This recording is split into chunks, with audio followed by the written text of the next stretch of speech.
അപ്പൊ ഇത് കാണുമ്പോൾ നിങ്ങൾക്കറിയാം ഞാനൊരു ഉത്സവത്തിന് പോയ പൊക്കാണ്. പിന്നെ ഈ ആനകളുടെ വരവേൽപ്പ് കാണുമ്പോഴേ നിങ്ങൾക്ക് ഒട്ടുമിക്ക പേർക്കും അറിയായിരിക്കും ഇത് തിരുനക്കര അമ്പലമാണ്. സത്യം പറയാലോ, ഒരു കോട്ടയംകാരിയായിട്ട് ഞാൻ ആദ്യമായിട്ടാണ് തിരുനക്കര അമ്പലത്തിൽ ഈ പരിപാടിക്ക് പോകുന്നത്. ആദ്യമേ നമ്മൾ കുറച്ച് അകലെ ആയതുകൊണ്ട് സൂര്യപ്രകാശം ഡയറക്റ്റ് അടിച്ചിട്ട് നമുക്കൊന്നും കാണാൻ പറ്റുന്നില്ലായിരുന്നു. പിന്നെ നമ്മൾ പതുക്കെ ഫ്രണ്ടിലോട്ട് കയറിയാണ് ഈ ആനകളെയൊക്കെ ഒന്ന് കാണാൻ പറ്റിയത്. നിങ്ങൾക്ക് ഇത് കണ്ടാൽ തന്നെ മനസ്സിലാവും എന്തോരം ജനങ്ങൾ ആനകളുടെയൊക്കെ വരവേൽപ്പ് കാണാൻ വേണ്ടി വന്നേക്കുന്നത്. എൻ്റെ ദൈവം, അവിടെ നിന്ന് തിരിയാൻ സ്ഥലമില്ലായിരുന്നു. എന്തോ ഭാഗ്യം കൊണ്ട് ഞങ്ങൾക്ക് എവിടെയോ നിൽക്കാൻ പറ്റി. പിന്നെ ഈ മഹാദേവന്റെ തിടം പേറ്റിക്കൊണ്ട് പോകുന്നത് പുതുപ്പള്ളി കേശവനാണ്. ആൻഡ് ഐ തിങ്ക് ഇവൻ തന്നെയാണ് എല്ലാ വർഷവും ഈ തിടം പേറ്റുന്നത്. പിന്നെ ഈ ഉത്സവത്തിൽ പങ്കെടുക്കുന്നത് 21 ആനകളാണ്. അതും ഓപ്പോസിറ്റ് സൈഡിൽ നിന്നിട്ടാണ് ഇവരുടെ കുടമാറ്റമൊക്കെ നടക്കുന്നത്. നമുക്ക് നേരത്തെ വീട്ടിൽ പോകണം എന്നുള്ളത് കൊണ്ട് വെളിയിലൊക്കെ ഒന്ന് കറങ്ങാമെന്ന് വിചാരിച്ച് ഞങ്ങൾ നേരെ അവിടെ നിന്ന് ഇറങ്ങി. ആൻഡ് വെളിയിലെത്തിയപ്പോൾ എന്ത് ആൾക്കാർ, എൻ്റെ ദൈവമേ. ആൻഡ് അവിടെ ഈ ശിങ്കാരിമേളവും നടപ്പുണ്ടായിരുന്നു.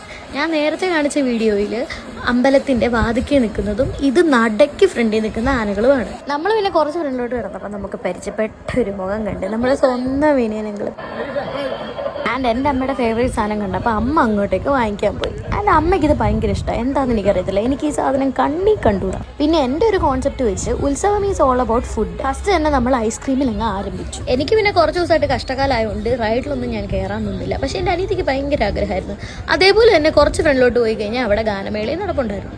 എനിക്ക് പിന്നെ ഒട്ടും ഇഷ്ടമില്ലാത്ത കാര്യം, നമ്മൾ ഉത്സവത്തിനെങ്ങാനും പോവുകയാണെങ്കിൽ അമ്മയെങ്കും ഇതേപോലെ കമ്മലും മലയും നോക്കി അങ്ങ് നിൽക്കും.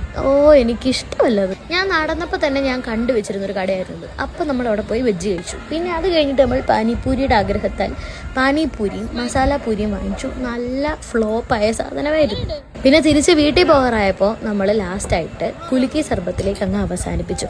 ഞാനൊരു പാഷൻ ഫ്രൂട്ടും ഒരു മാംഗോയും വാങ്ങിച്ചിട്ട് ഞങ്ങൾ തിരിച്ചു പോന്നു. പിന്നെ ഞാൻ ആദ്യമേ പറഞ്ഞ അമ്മയുടെ ഫേവറേറ്റ് സാധനം അമ്മ പിന്നെയും വാങ്ങിച്ചിട്ടുണ്ടായിരുന്നു. അപ്പം ഇനി നെക്സ്റ്റ് വീഡിയോയിൽ കാണാം. Okay, bye guys.